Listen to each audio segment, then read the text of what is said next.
Polisi mengungkap temuan lebih dari 20.000 lebih kotak amal yang diduga digunakan untuk mendanai kelompok teroris Al-Jamaah Al-Islamiyah. Kementerian Agama menyatakan akan terus melakukan evaluasi jika ada penyalahgunaan penyaluran zakat dan infak.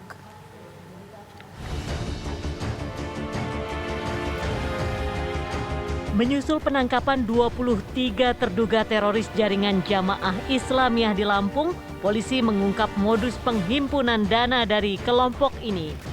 Menurut Mabes Polri, kelompok Jamaah Islamiyah kini menggalang dana lewat kotak amal. Temuan ini terungkap dari pemeriksaan seorang saksi. Temuan 20.000 kotak amal tersebar di 12 daerah, di antaranya Lampung, Jakarta, Semarang, Solo, Yogyakarta, Surabaya, dan Malang. Sebelumnya polisi juga mengungkap temuan kotak amal di Lampung yang dimanfaatkan untuk jaringan terorisme. Kotak amal ini ditemukan di sejumlah pasar swalayan. Kementerian Agama akan melakukan evaluasi terhadap lembaga amil zakat yang selama ini bertanggung jawab terhadap Yayasan Pengelola Zakat, Infak, dan Sedekah.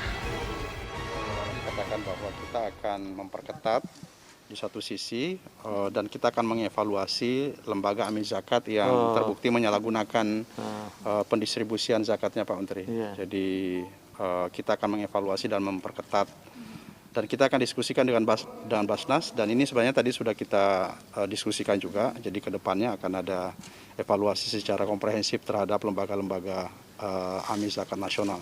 Kalau terbukti ada penyelewengan, kita akan beri sanksi. Jadi ya sanksinya bisa kita cabut, Pak. Kita bisa cabut, Pak, izinnya jika terbukti. Kita perketat pengawasannya, bisa jadi kita buat aturan baru. Jadi kita akan evaluasi secara komprehensif nantinya.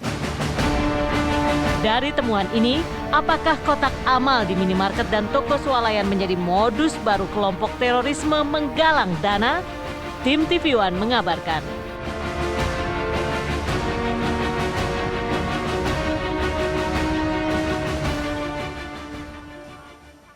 Mabes Polri mengungkap masih ada 6.000 sel jaringan Jamaah Islamiyah yang aktif. Jaringan ini beroperasi dengan didanai dari 3 sumber. Berikut penjelasan Kadif Humas Polri, Irjen Pol Argo Yuwono. Danaan daripada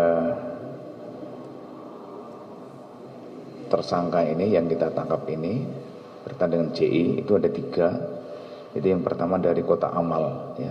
Dan kemarin sudah disampaikan kota amal yang terdaftar, ya, terdaftar resmi, yang dipasang di berbagai macam, ya, di berbagai macam tempat atau berlokasi yang mudah dilihat oleh orang, ya, yang mudah ada transaksinya orang, sehingga kalau misalnya ada kembalian atau apa bisa dia menyisikan untuk mengisi itu untuk kota amal itu, ya. Jadi ini resmi kota amalnya dengan harapan bahwa kota itu akan terus berlanjut itu di situ. Kemudian juga dari Yayasan One Care ini. Yayasan One Care ini sedang kita cek itu dari mana nih yayasan ini. Dan yang ketiga adalah dari anggota sendiri. Jadi anggota JI yang sudah bekerja, kan banyak yang pekerjaannya berbagai profesi itu, ya. Ada tadi saya sampaikan ada yang penjual bebek, nanti ada penjual pisang goreng, penjual apa dan apa itu. 5% disisihkan. Ya. 5% disisihkan, kemudian dikirim ke JI Pusat, kemudian uang itulah yang digunakan untuk membiayai semua jaringan selnya, jaringan sel di seluruh Indonesia yang belum mempunyai pekerjaan tetap. Sedangkan sudah mempunyai pekerjaan tetap, tadi harus menyisihkan itu. Kemudian dari data dari penjelasan beberapa tersangka, sekitar 6.000, ya, sekitar 6.000 sel jaringan JI yang masih aktif. Yang ini menjadi perhatian buat kita sekalian. Lalu mengapa jaringan teroris JI kini menggalang dana lewat kotak amal yang disebar di sejumlah toko swalayan? Bagaimana dengan penggalangan dana Jamaah Islamiyah selama ini? Lalu bagaimana pula mengidentifikasi kotak amal yang dicurigai untuk mendanai terorisme, kotak amal yang digunakan sebenarnya? Ya, kita akan bahas ini pemirsa bersama dengan Dirjen Bimas Islam Kamarudin Amin. Kemudian juga ada Ketua Asosiasi Pengusaha Retail, ada Pak Roy Mande, dan juga mantan anggota Jamaah Al-Islamiyah, yaitu ada Pak Abu Wildan. Selamat sore Bapak-Bapak semua. Selamat sore. Baik. Selamat Pertama, sore. saya ingin ke Assalamualaikum Pak. warahmatullahi wabarakatuh. Waalaikumsalam warahmatullahi wabarakatuh. Pertama saya ingin kepada Pak Abu Wildan, ini kita menyebutnya dalam kesempatan kali ini juga sebagai pengamat terorisme. Ini ada sebuah fenomena yang mengejutkan kita semua bahwa ternyata Jemaah Al-Islamiyah ini menggalang dana dengan menggunakan kotak amal, katakanlah di sejumlah pusat perbelanjaan ataupun di minimarket. Anda melihat fenomena ini bagaimana? Apakah memang ini ada indikasi seperti itu atau ini sudah berlangsung dari zaman dahulu kala?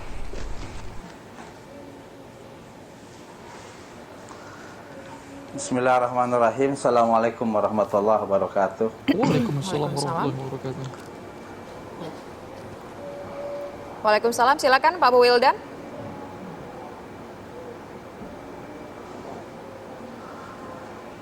Kalau yang saya tahu, kalau kotak infak ini baru sekarang gitu. Sebelum-sebelumnya saya tidak tahu. Hanya yang saya ketahui di Lampung ini Yayasan Abdurrahman bin Auf ya, itu mereka membuat inisiatif untuk mengumpulkan dana lewat kotak infak gitu. Hanya saya berhusnuzon kepada mereka. Jadi menurut informasi yang saya terima, bahwa kotak amal itu ditujukan untuk keluarga terorisme yang sebenarnya ditangkap. Jadi ditangkap karena ada kasus, akhirnya anak-anaknya, istri-istrinya terbengkalai gitu. Maka inisiatif daripada Yayasan Abdurrahman bin Auf ini untuk minta-minta kan tidak mungkin. Misalnya ke kampung-kampung, ke warga-warga minta untuk sumbangan teroris kan tidak mungkin. Yang ada adalah disimpan kotak, siapa saja yang mau ngasih mungkin nggak usah banyak syarat dan ketentuan tertentu. Jadi dengan kotak infak itu orang memberikan kan seikhlasnya. Nah, dari kotak-kotak itu diambil untuk membantu keluarga terorisme, keluarga yang tidak ada kemampuan gitu. Karena yang namanya mantan terorisme di masyarakat kan mereka ini terkucilkan gitu. Jadi alangkah baiknya kalau pemerintah sekarang misalnya melarang untuk mencabut kotak-kotak infak yang ada gitu.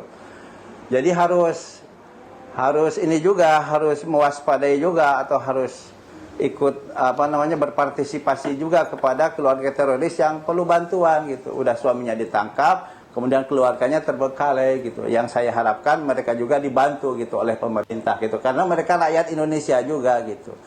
Hanya untuk bantuan untuk kegiatan terorisme di kalangan GI, saya belum mendengar itu untuk pengeboman, untuk ini itu saya tidak mendengar. Hanya kemungkinan ada sebahagian yang ingin berangkat ke Suriah karena mereka terpanggil untuk jihad, mungkin diambil dana sebagian dari sana, itu kemungkinan saja gitu.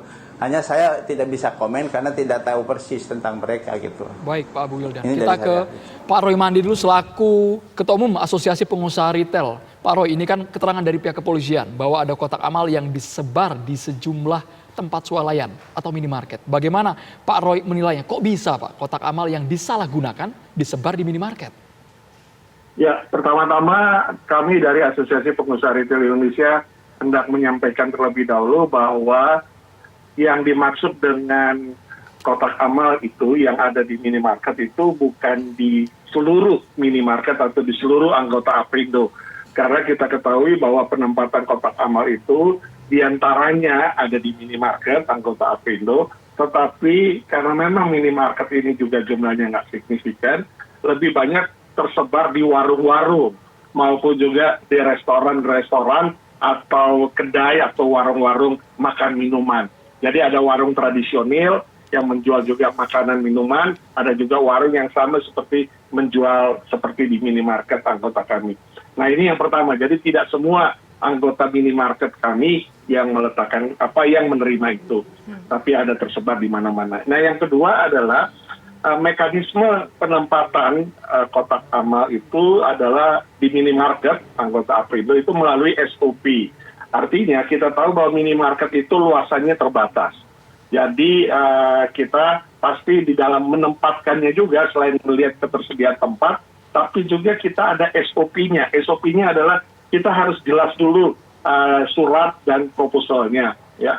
Kita perlu tahu apa dari mana, proposalnya bagaimana, kemudian mau disalurkan kemana, dan juga bagaimana mekanisme penyalurannya dan dokumentasinya, dokumentasi penyalurannya, karena memang pasti sudah pernah dilakukan atau sebelumnya mungkin para yang mengajukan ini sudah melakukan di mana-mana. Jadi kita melihat itu semua.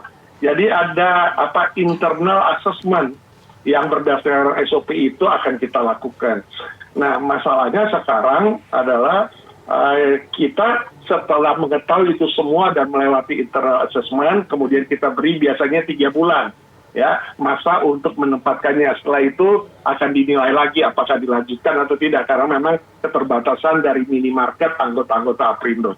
Nah, ini setelah itu kemudian yang kita tidak ketahui adalah penggunaannya, karena semuanya bisa saja sudah lengkap, tetapi penggunaannya kami tentunya tidak sampai kepada bagaimana mengantarkan uang kepada si penerima dan lain sebagainya. Tapi semuanya itu lewat SOP.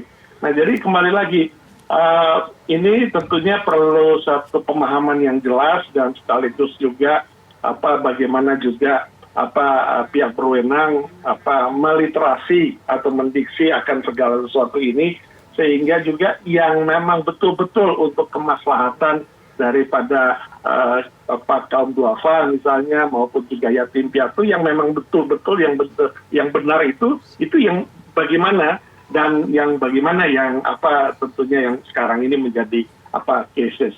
Jadi ke depan juga sebenarnya kami peritel berharap adanya rambu-rambu yang jelas, adanya bagaimana pengaturan yang resmi dan jelas, selain memang kami juga sudah memilikinya.